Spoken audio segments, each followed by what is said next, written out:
This now is the front lawns of Canberra and Parliament House. This is Alana Lenk. She's from the Israeli Embassy in Canberra. Behind her, families of victims and hostages that have flown from Israel. Let's listen in.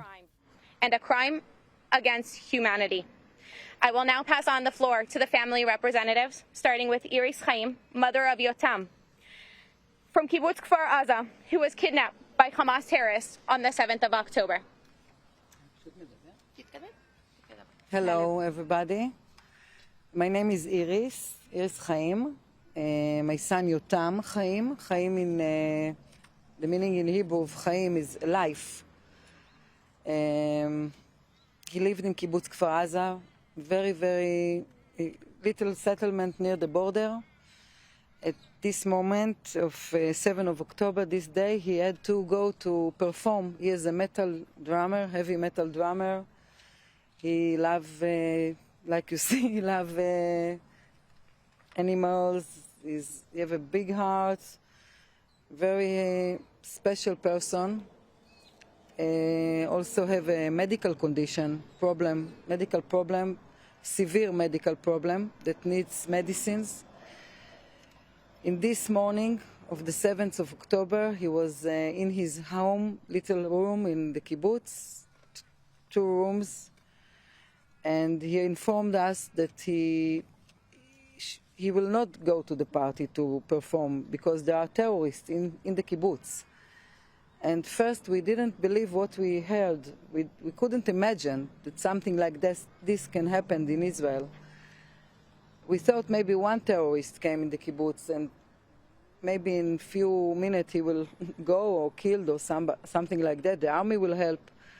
But as the time passed, we understood there are many terrorists in this place, little place. Afterwards, we understand that there were maybe 500 terrorists in this kibbutz, and they are shooting inside the house. He is telling us that he is inside the house and they are shooting on his door and on the door of the safe room. The safe room is against missiles, it's not against terrorists. He writing us very hard words like, I'm afraid, I think I will not survive that. If I will not survive, I want you to know that I love you. And we are there, we are not there in this kibbutz, we live there in the same place, and we hear that and we see that, but we cannot imagine, cannot believe that my son is there and going through that. And at around 10:44, not around exactly, at 10:44 a.m., his last word was, I think I'm going to die. I don't have air.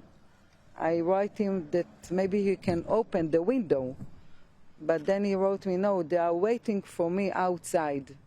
They will kill me. And from that moment until now, we don't know nothing about him. We know that he is there. We know that he is kidnapped.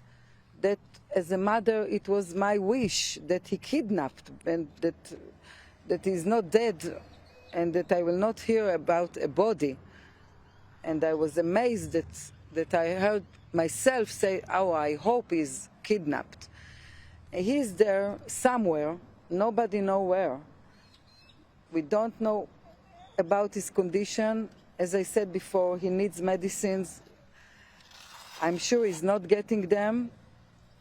And I ask you, please help us with that issue. The Red Cross had the Hamas make a deal with Israel that as part of the deal, they must bring the Red Cross inside Gaza to meet the hostages, but they are not doing this. They should do that, and we need the help of Australia to make pressure about that, if you understand what I mean. That's what we ask now. My son is there, he don't have his medicines.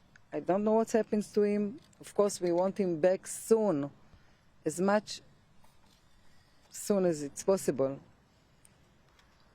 Thank you. That is Yotam Haim, the mother of Yotam, and we just heard her personal story there.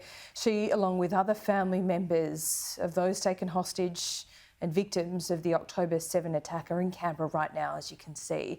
And they are here appealing to the Australian government to help them put pressure on Hamas to release the rest of those hostages. We're going to hear from more of those family members later in the day.